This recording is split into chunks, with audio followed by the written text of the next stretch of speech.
Merhabalar kıymetli dostlar, kanalıma ve mutfağıma hoş geldiniz. Bugün sizlerle nefis bir su böreği yapacağız. Ben vakit kaybetmeden su böreğimin yapımına geçiyorum. Su böreğimin hamuru için 6 tane yumurta kullanacağım. Yarım bardak su. Şöyle 1 yemek kaşığı kadar tuz. Malzemelerimizi bir güzel karıştıralım. Karıştırmış olduğum malzemelere yavaş yavaş un ilavesi yapacağım. Ben 5 bardak un hazırladım. Bugüne kadar hiç ölçülü olarak yapmadığım için sizlere en sonunda ne kadar un kullandığımı söyleyeceğim. 2 bardak un ilavesi yaptım ve hamurumu yoğurmaya başlıyorum. 4 bardak un ilavesi yaptım. Eğer yetersiz gelirse yine un ilavesi yapalım. 5. bardak unumu ilave ettim. Buraya kadar videomu izlediyseniz eğer kanalıma ücretsiz abone olabilir, beğeni ve yorum yapabilirsiniz. Yine yeni paylaşımlarımızdan haberdar olmak isterseniz videomuzun sağ alt köşesindeki bildirim zilini aktif hale getirmeyi unutmayalım. Desteklerinizi bekliyorum. Ufak da olsa bir yorum, bir emoji bırakırsanız beni çok mutlu edersiniz. Bu un yeterli gelecek. Hamurumuzu iyice yoğuralım. Yumurta ile yoğurduğumuz için hamurumuz elimize yapışan bir hamur. Endişe edip çok fazla un ilavesi yapmayalım. Kıymetli dostlar, hamurumuzu iyice yoğurduk. Kıvamı bu şekilde olacak. 5 su bardağı tam yeterli geldi. Ama un miktarı yumurtanın büyüklüğüne göre değişebilir. Unu kontrollü olarak ilave edelim. Tezgahın üzerine bir miktar un serpiştiriyorum. Üzerine yoğurmuş olduğum hamurumu alıyorum. Bir miktar da elimle burada yoğuracağım. Hamuru ne kadar güzel yoğurursanız yufkalarınız o kadar güzel açılır.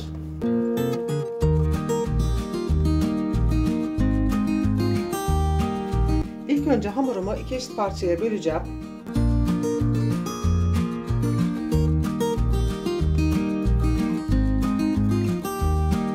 İlk hamurumu rulo yapıyorum. Ve bu hamurumu da 6 eşit parçaya bölüyorum. Daha sonra bezeler haline getirelim. Ve tepsimize dizelim. Toplamda 2 hamurdan 12 beze elde edeceğiz. Tüm hamurlarımızı bu şekilde yuvarlayalım ve beze haline getirelim. Hamurlarımızın üzerine bir poşetle kapatalım ve yarım saat dinlenmeye alalım. Hamurumuz bir tarafta dinlenirken biz de bir taraftan su böreğimizin iç malzemesini hazırlayalım. Ben 200 gram kadar yağlı beyaz peynir kullanacağım. Sert peynir. Bir de kendim sütü ekşitip lor peyniri yapmıştım. Lor peyniri kullanacağım. Sizler kendi damak zevkinize göre peynir çeşitlerini ayarlayabilirsiniz. Yine çeçil peyniri de kullanırsanız içinde muhteşem olur. Lor peynirimi dondurmuştum. Hemen onu da rendeliyorum. Dilerseniz sizler yine çatalla da ezebilirsiniz. 100 gram lor peyniri, 100 gram beyaz peynir, yine bir miktar çeçil peyniri ilave edip iç harcınızı hazırlayabilirsiniz veya sadece tek bir peynir çeşidinden de yapabilirsiniz. Rendelemiş olduğum peynirin üzerine bir tutam maydanoz doğradım ince ince. Peynirlerimi üzerine döktüm. Şöyle bir güzel karıştıralım.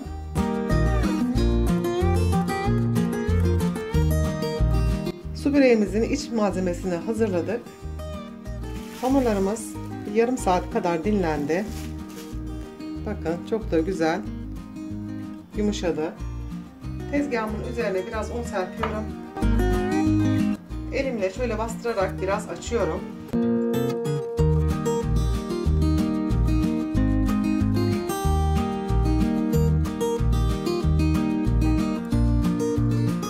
Hamurumu tamamıyla tül gibi olana kadar incelteceğim, açacağım.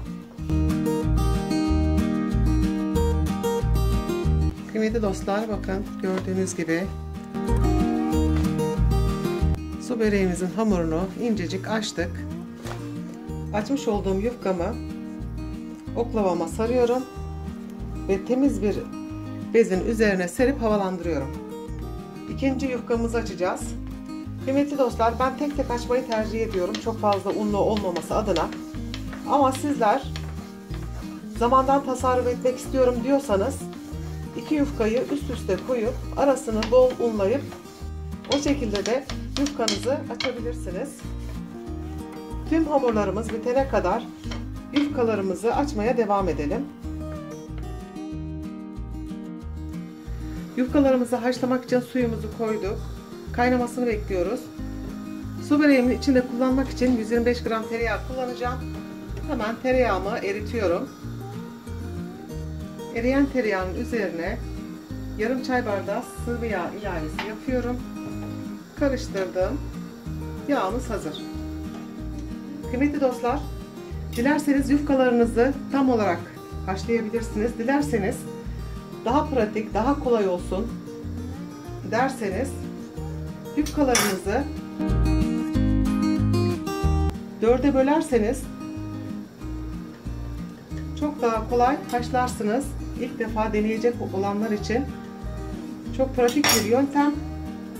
Kesinlikle ne dağılma ne de yapışma olmaz.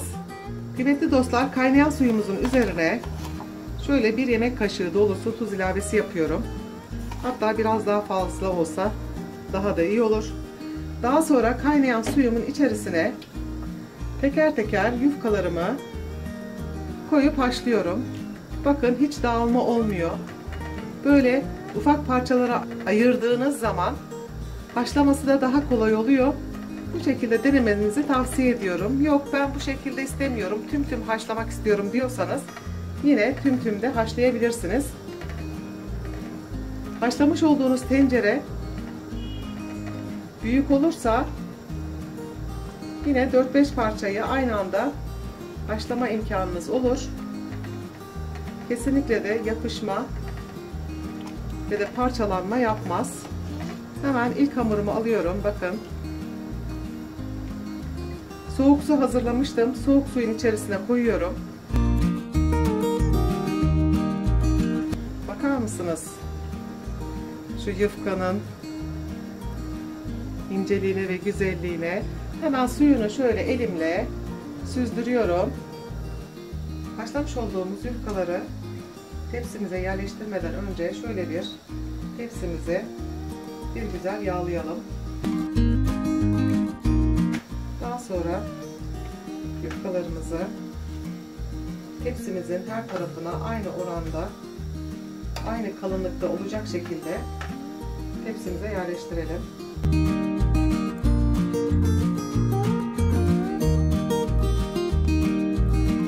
İlk yufkamızı yerleştirdik. Hemen üzerine şöyle tereyağlı sıvı yağ karışımından dökelim.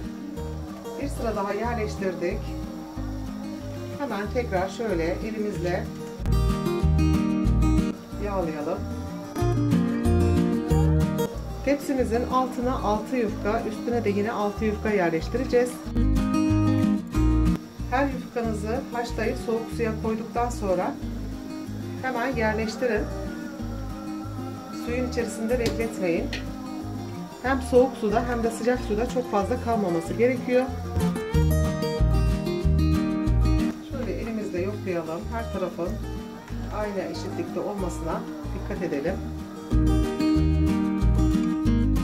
Bu şekilde 6 yufkamız bitene kadar her katı yağlayarak 6 yufkamızı bitirelim. 6 yufkamızı tepsimize yerleştirdik. Üzerine yağladık. Şimdi üzerine peynirli harcımızı döküyoruz. Peyniri arzu ettiğiniz kadar koyabilirsiniz. Az veya çok. Nasıl seviyorsanız. Peynirimizi yerleştirdik. Şimdi diğer 6 yufkamızı haşlayıp yerleştirme işlemine devam edebiliriz. Yine yarım yarım da haşlayabilirsiniz. Bu katı yarım yarım haşladım. Sonra şöyle bir güzel yerleştiriyorum.